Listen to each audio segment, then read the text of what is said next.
Okay, welcome to the nursing master channel once again. माफ़ी चाहता हूँ, काफ़ी दिन बाद बच्चों आपके सामने आ रहे हैं। थोड़ी तबीयत गड़बड़ थी, अभी भी थोड़ी सी वॉइस आप देख रहे हैं कि थोड़ी सी हैवी वॉइस है। और मैं जानता हूँ कि मेरे इस एब्सेंस में मेरा जो व्यूज़ है, मेरे जो लाइक्स है, मेरे जो वॉचिंग आवर्स हैं, मेरे सब्सक्रिप्शन है, वो डाउन हुए हैं क्योंकि आपको वीडियोस नहीं मिल रही थी। खैर एनी हाउ, ये कोई बहाना नहीं है, कोई एक्सक्यूज़ नहीं है। तो आज हम एक नए टॉपिक पे चलते हैं और नया टॉपिक हमारा है मलीना। ठीक है, ब्लड जब डाइजेस्ट हो जाता है, when the blood which is fresh and get digested, then it comes into the stool, और वो stool जो होता है that is a black color stool, क्योंकि हीमोग्लोबिन भी डाइजेस्ट हो जाता है। ठीक है, तो उसको क्या बोलते हैं? Melena. So मलीना is not a disease but it is a symptoms of any disease. Got the point? चलो अभी हम लोग बात करेंगे मलीना की। Melena it is a form of blood in stool. ठीक है, यानी कि स्टूल के अंदर ब्लड आना, but not a fresh blood. Fresh blood नहीं आना। अगर फ्रेश ब्लड आ रहा है इसका मतलब कि वो लोअर जीआई से हो रहा है। और अगर ब्लैक कलर का ब्लड आ रहा है स्टूल में, स्टूल क्या हो जाएगा? ब्लैक कलर का हो जाएगा। जब स्टूल ब्लैक कलर का हो जाएगा तब उसको हम क्या बोलते हैं? Melena. So in this case it is a sign of bleeding in upper GI tract, यानी कि अपर जीआई ट्रैक्ट। यहां मैंने आपके लिए बनाया है, दिस इज अ ईसोफेगस। ठीक है, ठीक, this is a diaphragm, you know it very well, and this is a stomach, and this is the first part of the small intestine which is called duodenum. Got the point? So जो मुंह से आप खाना खाते हैं that is called a bolus. ये bolus किसके अंदर आता है? स्टमक के अंदर। स्टमक के अंदर आके multiple of enzymes and hydrochloric acid से ये खाना यहाँ पर ही क्या हो जाता है? मिक्सअप हो जाता है। So when your food is mixed up with the hydrochloric acid and other enzymes of the stomach along with the enzymes of the bolus which are found in the mouth, then that is called chyme. यानी कि खाना जब पेट में आ जाता है तो उसे हम क्या बोलते हैं बेटा? काइम। ठीक है, यहां पर ही आपका मालूम है पीएच क्या होता है? हियर इट इज एल्कलीन, क्योंकि एसिडिक रहेगा तो मुंह जल जाएगा। यानी काइम क्या है? ये हाईली एसिडिक है। हाईली एसिडिक बोले तो क्योंकि हाइड्रोक्लोरिक एसिड भी 1.8 पीएच का, और जैसे ही ये यहाँ पर डाइजेशन तो करिए तो शुरू हो जाता है। ठीक है, यहाँ पर और जब डाइजेशन शुरू होता है तो यहाँ से खाना निकल के ड्यूडेनम में आता है, और ड्यूडेनम का पीएच क्या होता है? This is also a alkaline. इतनी बात तो मैं पता है।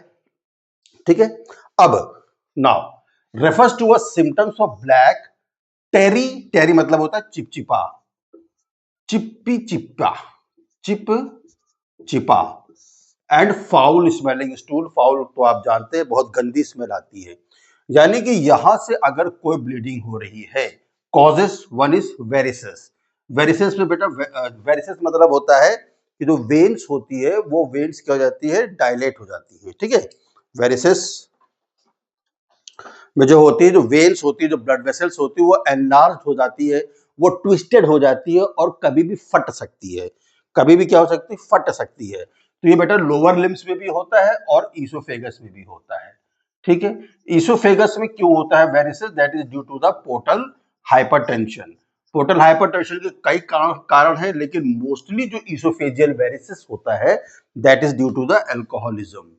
ठीक है, बहुत ज्यादा अल्कोहल लेने से भी पोर्टल हाइपरटेंशन होता है। पोर्टल हाइपरटेंशन से वेरिसेस होता है, और वेरिसेस ही क्या हो जाता है? फट जाता है। लेकिन जब यहाँ पर ही अगर वेरिसेस है, अब मैं थोड़ा सा दूसरे कलर से बनाऊंगा ताकि तुम डिफरेंशिएट कर सको। यहाँ पर अगर वेरिसेस है, यानी कि यहाँ पर जो ब्लड वेसल्स है वो एबनॉर्मली एनलार्ज्ड हो गई है और ट्विस्टेड हो गई है, और ये फट जाएगी। फट जाएगी तो किसमें चला आएगा ब्लड?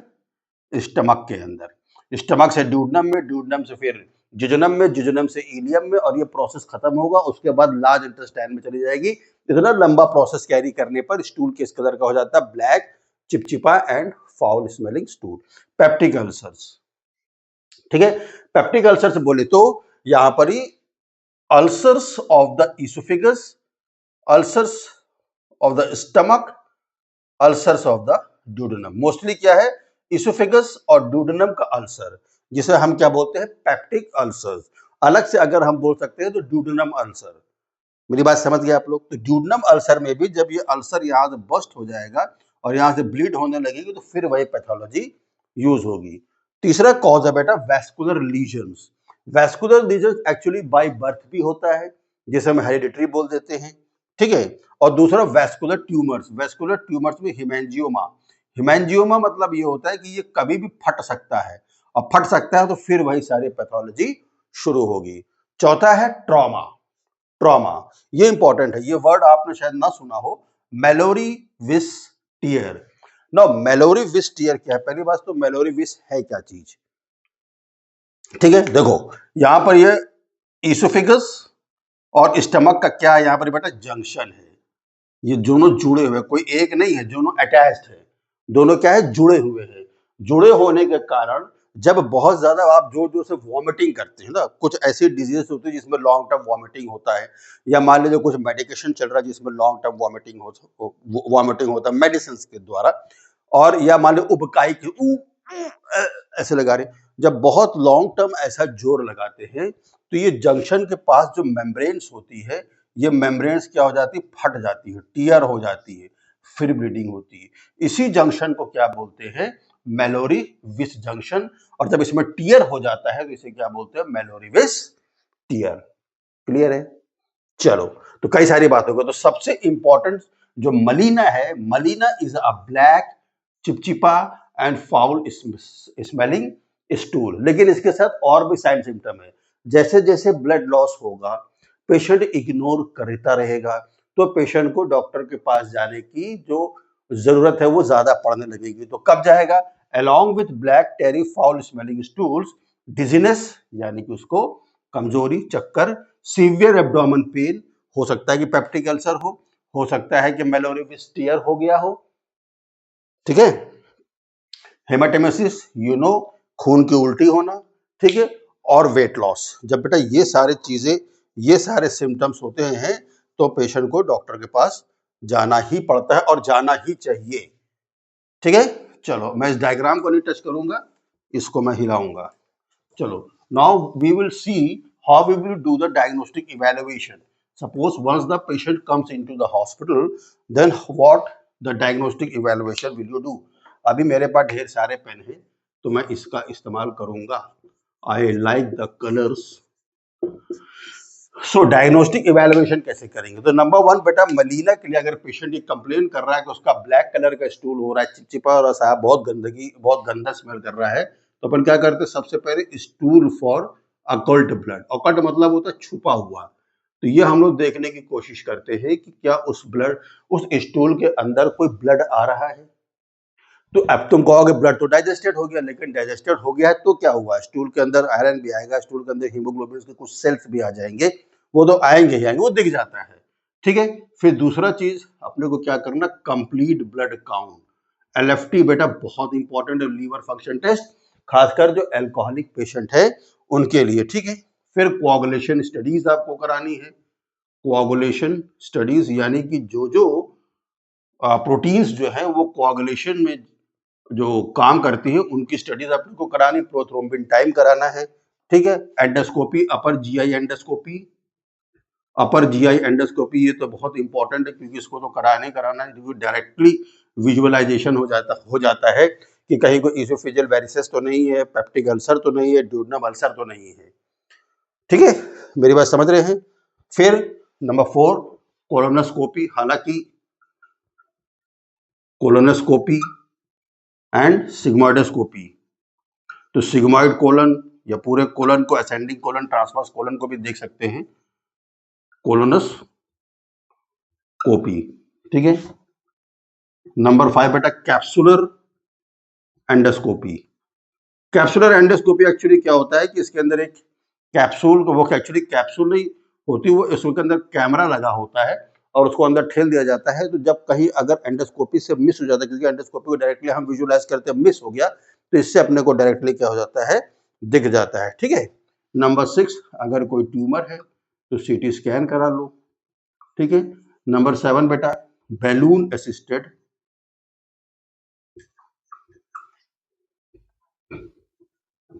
एंटेरोस्कोपी, असिस्टेड एंटेरोस्कोपी, एंटेरो मतलब ही होता है इंटेस्टाइन, ठीक है।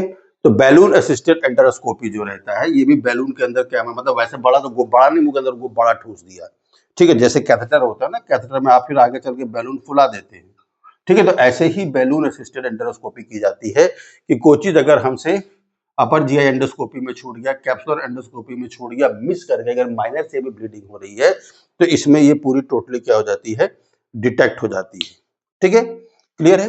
चलो मैनेजमेंट देखिए, साथ साथ में लिखते रहा करो क्योंकि तुम्हें शॉर्ट्स वीडियो ज्यादा पसंद है, मेरे पास यही मैसेज आते हैं कि सर शॉर्ट वीडियो बनाओ, शॉर्ट वीडियो बनाओ। चलो मैनेजमेंट, अब बेटा मैनेजमेंट तो मान लो किसी को हिमैंजियो वैस्कुलर हिमैंजियोमा है, किसी को मान लो कि क्या बोलते हैं सिरोसिस ऑफ लीवर है, पेप्टिक अल्सर है, इसके ट्रीटमेंट तो करेंगे ही करेंगे, लेकिन सबसे पहले इंपॉर्टेंट ये होता है कि अगर ब्लीडिंग डिटेक्ट हो गई है, उसका डायग्नोसिस हो गया, तो सबसे पहले उसको क्या करना है, ट्रीट करना है, ठीक है। अगर पेशेंट ओरली के लिए ठीक है तो ठीक है, ओरली दे दो, लेकिन ऐसा अमूमन होता नहीं है, तो मेडिकेशंस इंजेक्टेबल भी देते, ओरली भी देते, यहाँ पर मैं नहीं लिखाऊंगा क्योंकि फिर वही प्रॉब्लम आ जाता है कि सर आपने ये इंजेक्शन बोला था, हमने इसको यूज किया, इससे आराम नहीं हुआ। You go to your registered consultant, ठीक है। तो मेडिकेशन बेटा करते हैं, एंडोस्कोपिक ट्रीटमेंट, अगर इसोफेजियल वेरिसेस है तो एंडोस्कोपी के थ्रू उसकी क्या करते हैं, बैंडिंग करते हैं, बैंडिंग यानी कि जहां जहां पर ब्लीडर्स हैं वहां वहां उसको खींच के क्या करते हैं, बैंड पहना देते हैं ताकि वहां पर टाइट हो जाए, ब्लीडिंग ना हो। In severe cases blood transfusion करते हैं, इन सीवियर केसेस। तो ये तो पहले ही आपको करना है, एक्चुअली मैं लिखा देता हूँ उसमें, इंजेक्शन विटामिन के बहुत इंपॉर्टेंटली देते हैं, ठीक है, जिससे कि ब्लीडिंग पहले रुके। So these are the management. So along with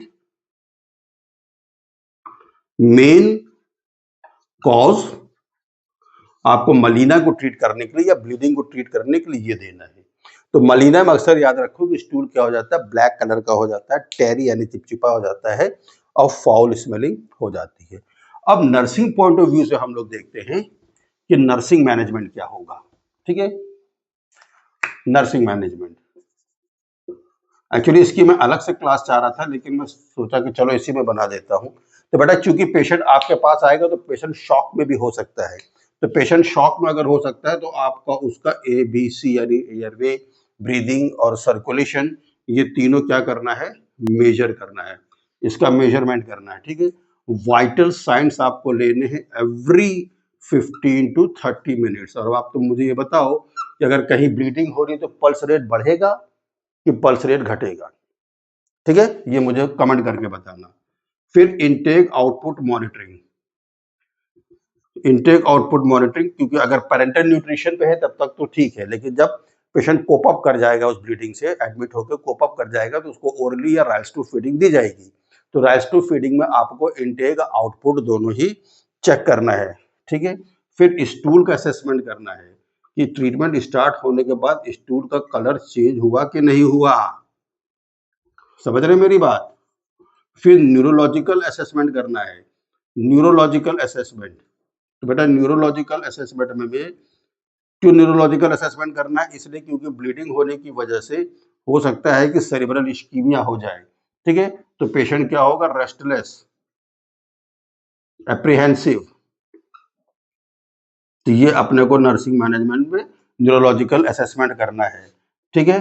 फिर एनपीओ स्टेटस, अगर पेशेंट को एनपीओ करके रखा गया है तो उसके स्टेटस को चेक करना है कि कहीं कोई इलेक्ट्रोलाइट इम्बैलेंसेस तो नहीं हो रहे हैं, ठीक है। फिर स्किन असेसमेंट, स्किन असेसमेंट मतलब ये होता है कि ये नहीं कि स्किन देख रहे हो कि बढ़िया चमचमा रही कि नहीं चमचमा रही, नहीं चमचमा रही तो चलो ग्लिसरीन लगा दें, नहीं, पैलरनेस के लिए देखना है, शॉक का साइन तो नहीं हो रहा है, क्लैमी तो नहीं है स्किन, कोल्ड तो नहीं है स्किन, ठीक है। इसके लिए क्या करना है, असेसमेंट अपने को करना है, ठीक है। नाउ फिर राइल्स ट्यूब मैनेजमेंट, नंबर 8 ये लिख देता हूं, राइल्स ट्यूब मैनेजमेंट, यानी कि अगर किसी को राइल्स ट्यूब पड़ा भाई साहब तो वो भी देखना है, क्योंकि वहां पर राइल्स ट्यूब ड्रेन के लिए नहीं पड़ा रहेगा, क्योंकि ड्रेन करने के लिए पड़ा रहेगा तो ब्लड भी सब उससे बाहर बाहर चला आता रहेगा, ठीक है। तो राइल्स ट्यूब मैनेजमेंट में राइल्स ट्यूब फीडिंग देते हैं, या फिर अगर इंटेस्टाइनल कंटेंट को अगर उसके अंदर स्टोर नहीं होने देना है तो उसके लिए कंटिन्यूअस ड्रेनेज लगा देते हैं। ठीक है, तो रायल्स ट्यूब का असेसमेंट अपने को करना है। करेक्ट कोआगुलोपैथीज 8 9 सही कोआगुलोपैथीज देनी है। कोएगुलोपैथीज मतलब ये होता है कि अगर डॉक्टर ने इंजेक्शन विटामिन के बोला है तो भैया विटामिन के ही दे देना। ठीक है, चलो। देन प्रिपेयरिंग फॉर प्रोसीजर, अगर डॉक्टर बोलता है, सर्जन बोलते हैं कि नहीं अपने को इसोफेजियल वेरिसिस है, इसोफेजियल बेंडिंग करना है, या पेप्टिक अल्सर है तो सर्जरी करना है, या क्या होता है ड्यूडनल अल्सर है तो अपने को सर्जरी करना है। ठीक है, अगर ट्रॉमा हो गया है तो अगर वो क्या बोलते हैं ट्रॉमा है तो ट्रॉमा में उनको सर्जरी करके ब्लीडर्स को रोकना है, तो सर्जरी के लिए उसको प्रिपेयर करना है। तो प्रिपेयर फॉर एनी प्रोसीजर, ये आप लोग भूल जाते हो, है ना। किसी को जो आपको 4th क्लास है उनको आपने आदेश कर दिया जो उसको ओटी कपड़ा पहना दो, ये प्रिपरेशन नहीं है। एंजाइटी रिडक्शन, पेशेंट की एंजाइटी और पेशेंट के साथ साथ उसके घर वालों की भी एंजाइटी क्या करनी है, रेड्यूस करनी है। ठीक है, और पेशेंट एजुकेशन, पेशेंट जब तक अस्पताल में तब तक तो आपके अंडर में है, लेकिन जैसे ही पेशेंट डिस्चार्ज होकर जाएगा फिर पेशेंट का एजुकेशन इज वेरी इंपॉर्टेंट। तो एजुकेशन में क्या क्या करना है इसके लिए मैं 10 सेकंड रुक रहा हूं, आप इसको पॉज करके लिख लेना। ठीक है, इसी पे अपना नर्सिंग केयर प्लान बना लेना। और अगर ऐसा कोई पेशेंट आ जाए और तुमने ऐसी केयर करी और तुम्हें वेरी गुड बोला गया है तो बेटा बहुत अच्छी बात है। पेशेंट एजुकेशन, अब पेशेंट एजुकेशन क्या करना है, एंड आफ्टर केयर, ये तो बहुत इंपॉर्टेंट है। तो सबसे पहला एजुकेशन क्या करना है, पेशेंट को काउंसलिंग करना है। Council avoiding aspirin and non steroidal anti inflammatory drugs. ठीक है, मतलब उसको बोलना कि अपने से नहीं खा लेना कि मान लो चलो हल्का बुखार आया तो आपने कॉमिफ्लैम खा लिया, हल्का बुखार आया तो आपने एस्पिरिन खा लिया, नहीं। First you consult your physician. ठीक है, अपनी लाइफ स्टाइल मॉडिफिकेशन करना है। अगर एल्कोहलिक है तो उसको बोलना भाई छोड़ दे, नहीं तो सांस तेरा साथ छोड़ देगी। ठीक है, diet rich in iron, rich in iron diet देनी है। ठीक है, अलर्ट फॉर वार्निंग साइंस, हमेशा अलर्ट रहना है। अलर्ट फॉर किसका, वार्निंग साइंस। वार्निंग साइंस क्या है मैंने तुमको बताया है, black tarry and foul smelling stool. ठीक है, डिजीनेस, हेमाटेमेसिस, ये सब चीजें वो वार्निंग साइंस है। एंड अबव ऑल भैया ठीक तो हो गए हो, फॉलो अप जरूर करना है। So this is a melena. अगर मलीना का कंसेप्ट आपके लिए क्लियर हुआ हो और ये जो नर्सिंग मैनेजमेंट से आपका अगर क्लियर अप हुआ हो तो मेरी रिक्वेस्ट है कि फिर से एक बार जुड़ जाइए। हम क्लास देने में जुटते हैं, आप सब्सक्रिप्शन में जुटिए, शेयरिंग करने में जुटिए, लाइक करने में जुटिए। देखिए इन सब में आपका कोई टाइम नहीं बर्बाद होता है, लेकिन हमारे लिए सहायता होती है। जो लोग पहली बार देख रहे हैं तो सबसे पहला काम करिए, लाइक कर दीजिए, इसको क्या होता है सब्सक्रिप्शन दे दीजिए। सब्सक्रिप्शन आएंगे तो घंटी आएगी, घंटे को टन से दबा दीजिए। Thank you.